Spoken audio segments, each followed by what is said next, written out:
దాంట్లో మినహాయింపులు ఏమీ లేవు అని తెలియజేసిన తర్వాత ఆ ఉగ్రత యొక్క తీవ్రత, ఆయన కోపం యొక్క తీవ్రత, లేకపోతే వారి పైన దేవుడు కుండించేటువంటి ఆ ప్రతిదండన చర్య యొక్క తీవ్రత ఎలాగుంటుందో తెలియచేయటానికి కాస్మిక్ పోయిన ఉపయోగించాడు.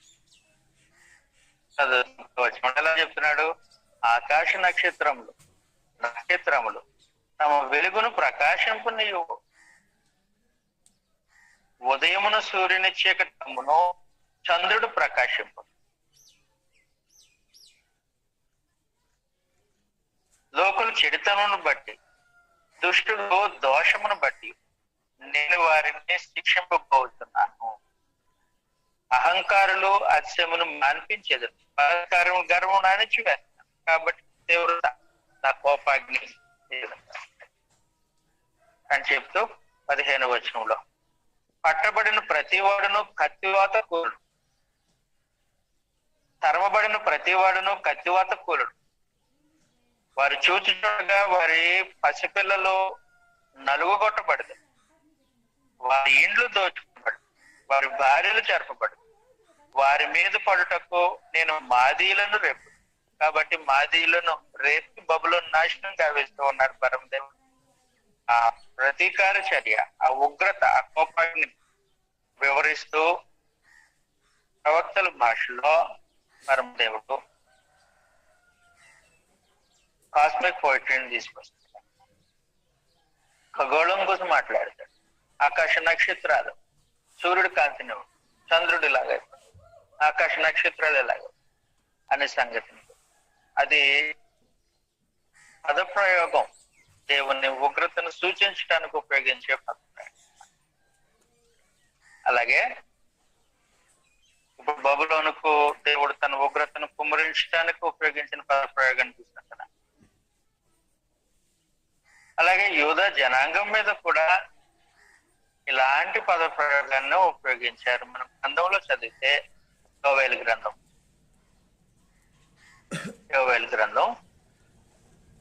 ఇది ప్రవక్తల భాష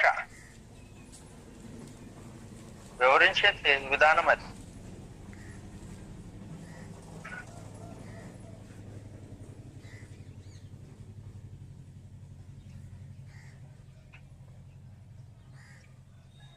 యోవేలు గ్రంథం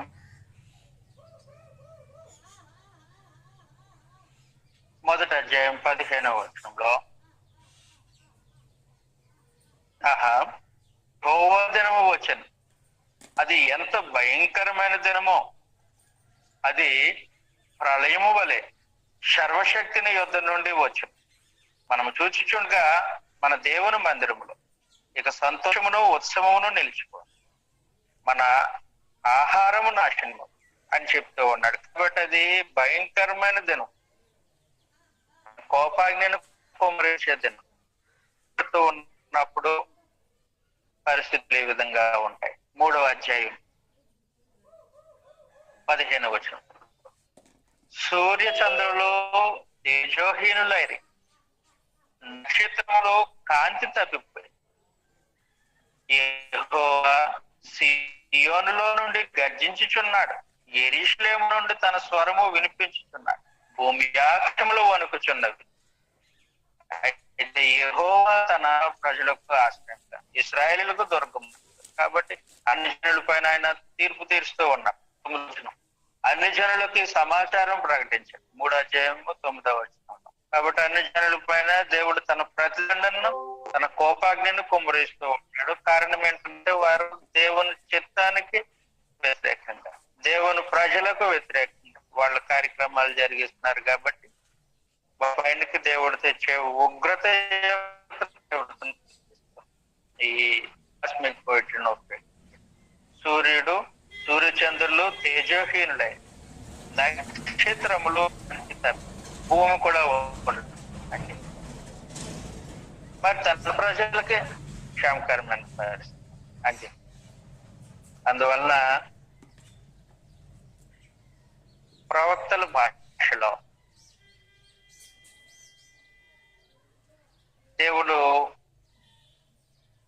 ఏదైనా ఒక దేశము పైన లేదా ఒక జనాంగము పైన తన ఉగ్రతను కుమ్మరించడానికి, తన కోపాగ్నిని కుమ్మరించడానికి అనుకున్నప్పుడు ఆయన ముందుగా తన ప్రవక్తల ద్వారా సమాచారాన్ని తెలియజేస్తాడు.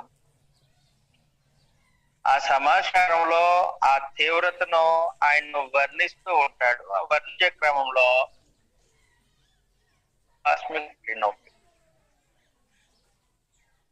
అలాంటి పదజాలం ఉపయోగించాడు ప్రభు యేసు మత్తయి సువార్త 24 అధ్యాయంలో. ఈ తరము వారికి, యూదా జనాంగానికి, యెరూషలేము నివాసులకు వచ్చే అతి భయంకరమైనటువంటి దేవుని కోపాన్ని ఏ విధంగా ఉంటుందో తీవ్రతను వివరిస్తూ 29వ వచనంలో, 24 అధ్యాయం 29, ఆ దినములు శ్రమ ముగిసిన వెంటనే చీకటి సూర్యుని కమ్ముడు, కాబట్టి సూర్యుడి కాంతినీయడు, చంద్రుడు కాంతినీయుడు, ఆకాశ నక్షత్రములు రాలడు, ఆకాశ మండలి శక్తులు కదిలింపబడు. ఇలాంటి కార్యక్రమాలు జరుగుతాయి. కాబట్టి అది ప్రతిదండన దినము. దేవుడు ప్రతిదండన చేస్తాడు తిరస్కరించిన యూదులకు, యెరూషలేము భాష. ఆ సంగతిని ప్రవక్తల భాషలో, హిబ్రూ ఇడియంలో ప్రభు యేసు వారికి తెలియజేస్తాడు. ఆ సంగతి వాళ్ళకి అర్థమైపోతుంది. ఎందుకనంటే ఆది మొదటి నుంచి, బాల్యం నుండి ప్రతి విశ్రాంతి దినాన గ్రంథం చదవడం, గ్రంథంలో సంగతులు వినడం వాళ్ళకి ఆనవాయితీ. కాబట్టి ఆ పద ప్రయోగం వాళ్ళకి అర్థమవుతుంది. ఇబ్బంది ఏమి లే, మనం అర్థం చేసుకోవటానికి ప్రయత్నించాలి. అది మనకు అవసరమై. కాబట్టి ఆ రకంగా ఆయన తన కోపాగ్ని కుమ్మరిస్తూ. 3వ సూచన, కాబట్టి తరానికి ఇలాంటి ఇంకొక 32 వచనాల్లో మనం చదువుకొని అంజూరపు చెట్టును చూసి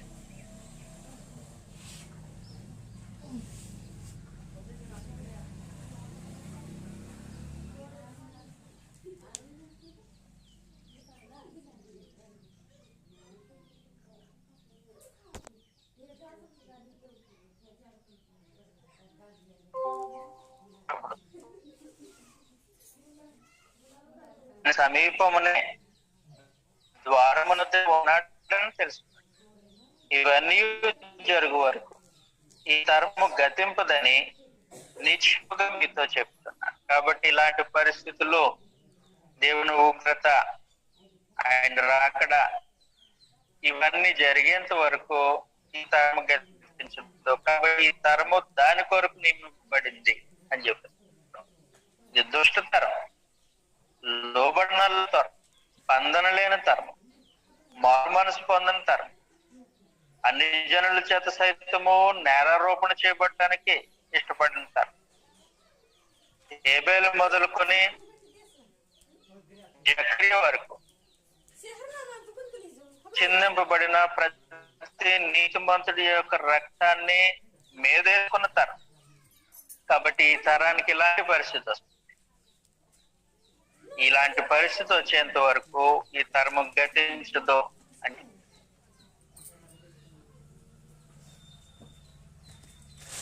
ఇప్పుడు చూడండి, వస్తుందండి వాయిస్ క్లియర్ గా. ఓకే, ఈ తరము గతించదు అని చెప్పి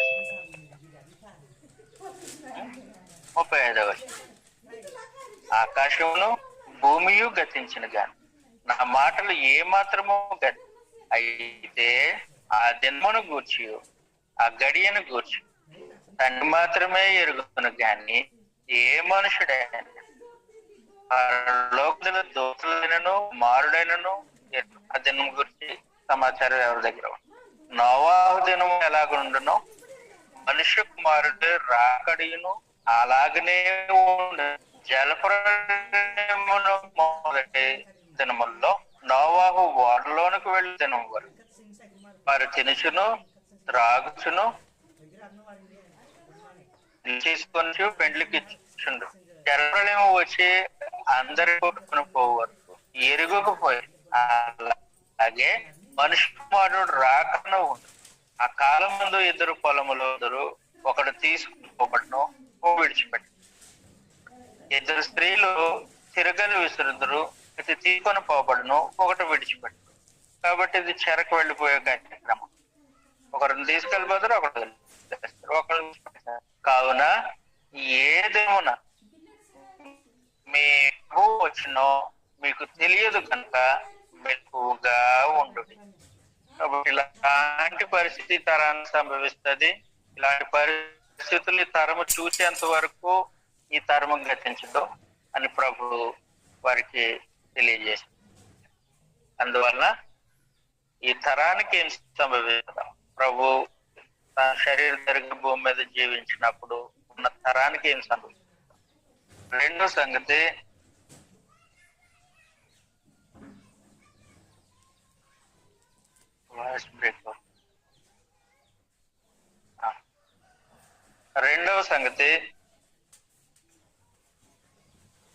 యెరూషలేము ఎలా నాశనం చేయబడుతుంది, అలాగే ఈ యెరూషలేము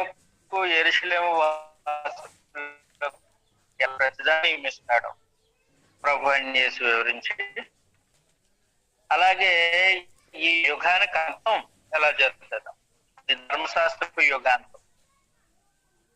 ధర్మశాస్త్రము క్రీస్తు ప్రభు యొక్క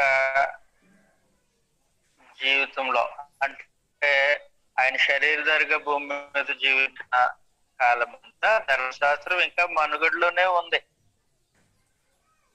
కాబట్టి అది ఆ యుగము ధర్మశాస్త్ర యుగం.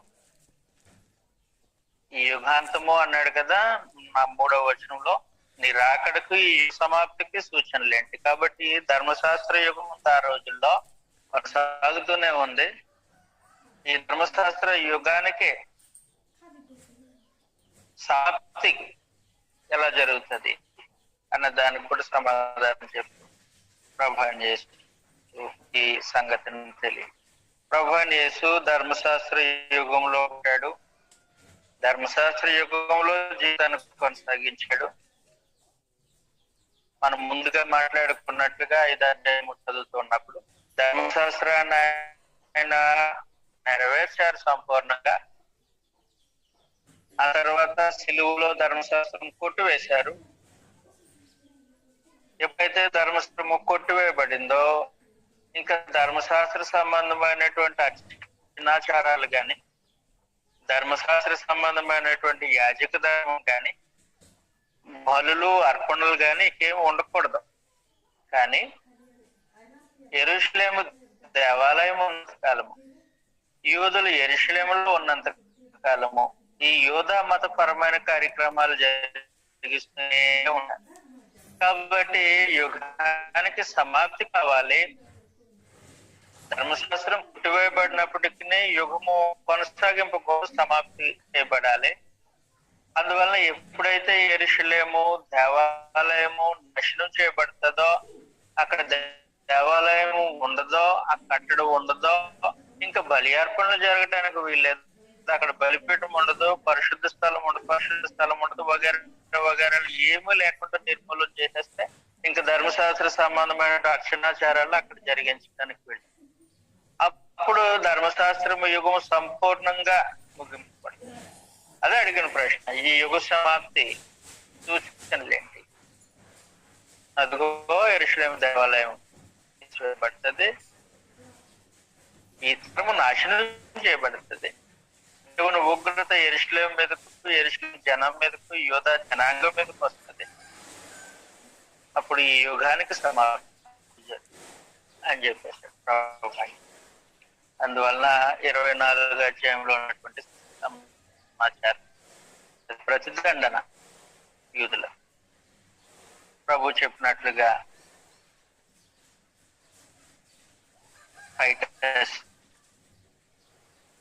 11 లక్షల యూదులను, ఒకరు ఇద్దరు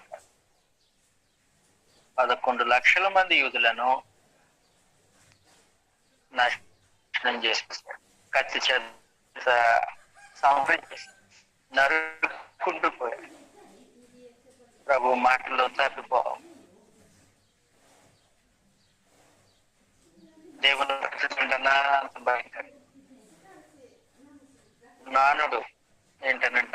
నుంచి నేటి వరకు ప్రజల్లో నాటుతున్న విషయం ఏంటంటే ఆ రోజుల్లో టైటస్ వచ్చి యెరూషలేము నాశనం చేస్తున్నారు దినాల్లో యెరూషలేము వీధుల్లో రక్తము ఏర్లే పారింది. 11 లక్షల మంది రక్తం యెరూషలేములో పారింది. కాబట్టి ఎంత భయంకరమైన వధ జరిగిందో, దుష్టతరానికి జరిగినటువంటి దుష్టతరం మధ్యలో ప్రభువును వెంబడించిన జనాంగం, మెస్సియాను గౌరవించి విశ్వసించినటువంటి ప్రజలు ఉన్నారు. అందులో ప్రభువును వెంబడించిన శిష్యులు ఉన్నారు. ప్రభు యొక్క శిష్యుల ద్వారా ప్రభావితమై యేసును వెంబడించినటువంటి సంఘము ఆ రోజుల్లో వాళ్ళ క్షేమం కోరి పరమదేవుడు ప్రభు యేసు వారి క్షేమం కోరి అలాంటి పరిస్థితుల నుండి ఇవ్వబడినది. శిష్యులకు ఆనాటి భక్తి కలిగినటువంటి సమాచారం జాగ్రత్త, మీరు మోసపోవద్దు. అబద్ధ ప్రవక్తలు వస్తారు, అబద్ధం తీసుకొస్తారు. వచ్చిన తర్వాత మీకు హింస కలుగుతుంది, అయినా సరే మీరు ఇబ్బంది పడకుండా అంతవరకు సహించండి అని ఇన్స్ట్రక్షన్స్. అలాగే అది ఎప్పుడు వస్తుందో, అలాంటి పరిస్థితులు ఎప్పుడు వస్తాయో మనిషి కుమారుడికి కానీ దూతలకు కానీ ఎవరు దేవునికి అందువల్ల ఏం చేయాలంటే మీరు మెలకుగా ఉండండి. విశ్వాసంతో సంగతులతో శిక్షిస్తూ ఉండాలి, మెలకుగా ఉండండి. అప్పుడు మీరు ఆ పరిస్థితి నుండి అని తన ప్రజలకు పని చేస్తూ సూచనలు ఇస్తూ ఈ 24 అధ్యాయాన్ని జాగ్రత్తగా పరీక్షించాలని. ఒక సంగతి ఏంటంటే సమావేశంలో ఉన్నాం.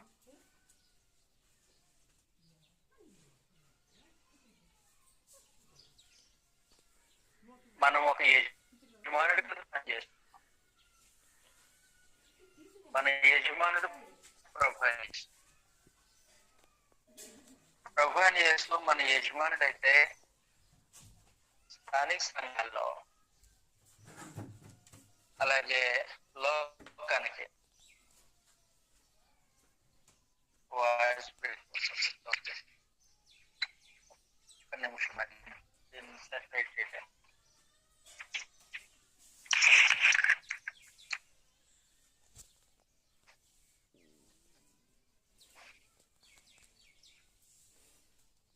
క్లియర్ గా రావచ్చండి.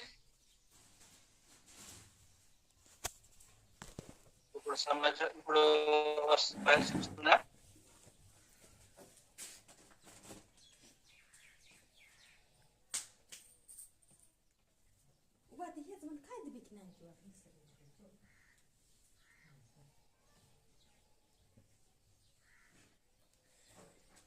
వస్తుందండి.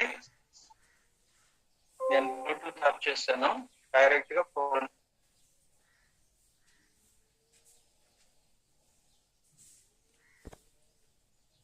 పనిచేస్తూ ఉన్నాం. మన యజమానుడు ప్రభు అని చేస్తాం. ఆ యజమానుడికి మనం పనిచేస్తూ ఉన్నప్పుడు మెలకు కలిగి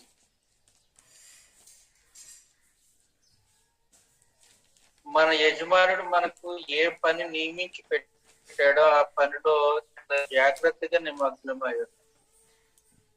యెరూషలేముకు ప్రతిదండను విధించినట్టుగా ఈ దుష్ట తరానికి కూడా పరమదేవుడు ప్రతిదండను విధించుతాడు. అది గ్యారెంటీ. కారణం ఏంటంటే ప్రభు అయిన యేసు రెండోసారి ప్రత్యక్షం అవుతాడు. అది రెండవ ప్రత్యక్షత. ఆ ప్రత్యక్షతలో ఆయన ఏం చేస్తూ ఉంటాడంటే ప్రతిదండన చేస్తాడు. మొదటి అధ్యాయం మొదటి తెస్సలోనిక 2 తెస్సలోనిక 1వ అధ్యాయం 6వ వచనం. ప్రభు అయిన యేసు తన ప్రభావం కనుకొని దూతలతో కూడా పరలోకము నుండి అగ్నిజ్వాలలలో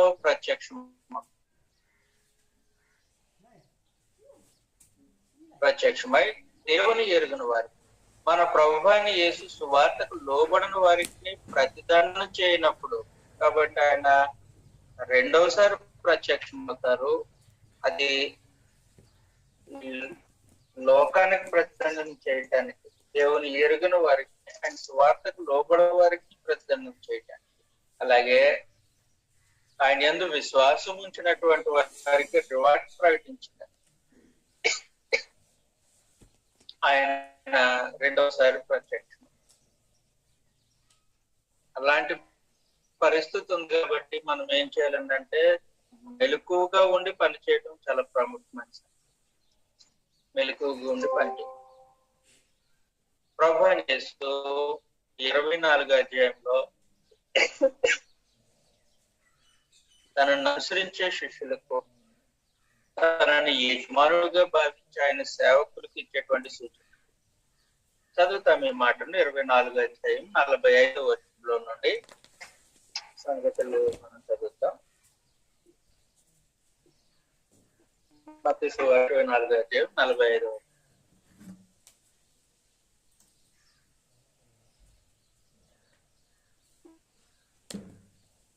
యజమానుడు తన ఇంటి వారి తగిన పెడ అన్నము పెట్టడు, వారి పైన ఉంచిన నమ్మకమైన వాడును బుద్ధిమంతుడైన దాసుడు. యజమానుడు వచ్చినప్పుడు ఏ దాసుడు అలాగు చేయటం అతడు కనుగొనడం, ఆ దాసుడు ధన్యుడు. అతడు తన యవదాస్తి మీద వారిని నియమించినని మీతో నిశ్చయం చెప్పాడు. అయితే దుష్టుడైన దాసుడు యజమానుడు ఆలస్యం చేస్తున్నాడని తన మనస్సులో అనుకున్నాడు. తన తోటి దాసులను కొట్ట మొదలుపెట్టి త్రాగుబోతులతో తినుచు త్రాగుచు.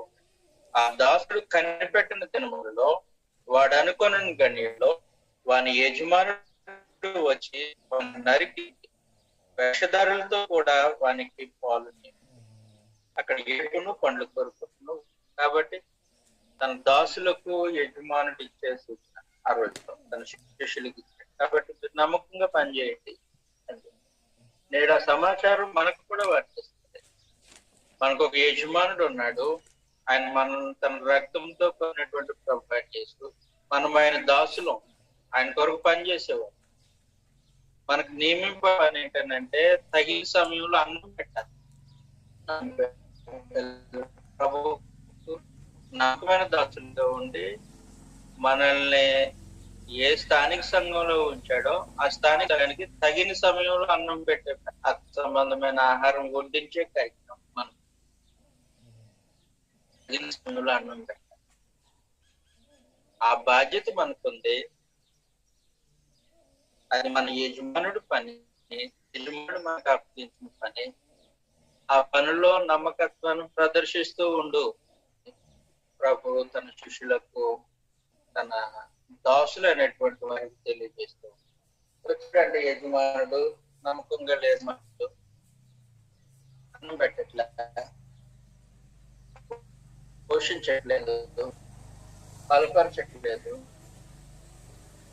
యజమానుడు వచ్చాడు, చూస్తే నీరసం అయిపోయి అన్నట్టు పని. అది నువ్వు అన్నం పెట్టలేదా, వేషధారులతో పాలు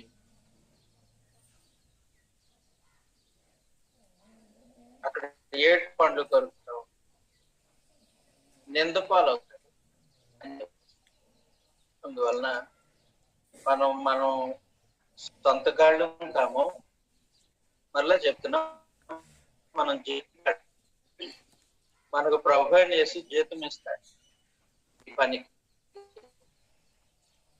జీతం రూపాయలు డాలర్లు కాదు, పరలోకంలో స్వాస్థ్యం. అది ఈ లోక సంబంధమైన జీతం కాదు, దేవునితో పాటు మహిమను అనుభవించేటువంటి శ్రేష్టమైన అంతస్తులో ఉండే జీతం. ఆ జీతం కొరకు పనిచేసేది కాదు. 1 కొరింథీ పత్రిక 3వ అధ్యాయంలో సమాచారం తెలియజేసాడుగా. ఆ జీతము పరమకుడు మనకి ఇస్తాడు. పని ఏం పెట్టాడంటే తగిన సమయంలో అన్నం పెట్టాడు. నమ్మకమైన రీతిలో లోకానికి సువార్తను ప్రకటించాడు. అపోస్తలుడు బోధన ప్రకటించండి. మనుషుల యొక్క హృదయాలను దేవుని వైపు క్రీస్తు వరకు అనే పనిని సమయంలో అన్నం పెట్టే పనిని ఏర్పాటు చేసుకుంటుంది. కానీ చాలా జాగ్రత్తగా చేసే బాధ్యత మనపై ఉందని నన్ను నేను ఉంచుకుంటూ ఒకసారి మీకు జ్ఞాపకం చేస్తాను. యజమానుడి కింద పనిచేస్తున్నాం కాబట్టి ఆయన ప్రతిదండనకు వచ్చినప్పుడు దాని నుండి మనం తప్పింపబడాలి. ఆయన రెండో ప్రత్యక్షత నుండి మనం కాపాడబడటానికి యజమానుడికి నమ్మకం తెలియజేస్తూ నన్ను నేను హెచ్చరించుకుంటూ 24 అధ్యాయంలో సమాచారము దేవుని ప్రతిదండన ఆ తరం వారు దేవుని ఎరగని జనాంగాన్ని ప్రభువైన యేసును నిరాకరించి సిలువ అప్పగించిన జనాంగాన్ని ఆయన యందు విశ్వాసం ఉంచిన ప్రజలకు దేవుడు అనుగ్రహించిన ప్రతిదండన 24 అధ్యాయంలో ప్రభు. అదే సమయంలో ఆ ప్రతిదండన దినముల్లో ప్రజలను కాపాడుకునే బాధ్యత ప్రభుత్వం చేస్తుంది. కాబట్టి తన ప్రజలకు ఇన్స్ట్రక్షన్స్ ఇస్తూ ఉంటాడు. ఎలాగంటే జాగ్రత్త, ఎలాగంటే ఎక్కువగా ఉంటాయి అంతవరకు సరే. అలాంటి పరిస్థితులు ప్రకారం మీరు కొండలకు పారిపోండి, మనుషులు ఉండదు అనే సమాచారాన్ని తన ప్రజలను ప్రేమిస్తూ మనం చేస్తూ ముగిస్తూ ఉంటాను.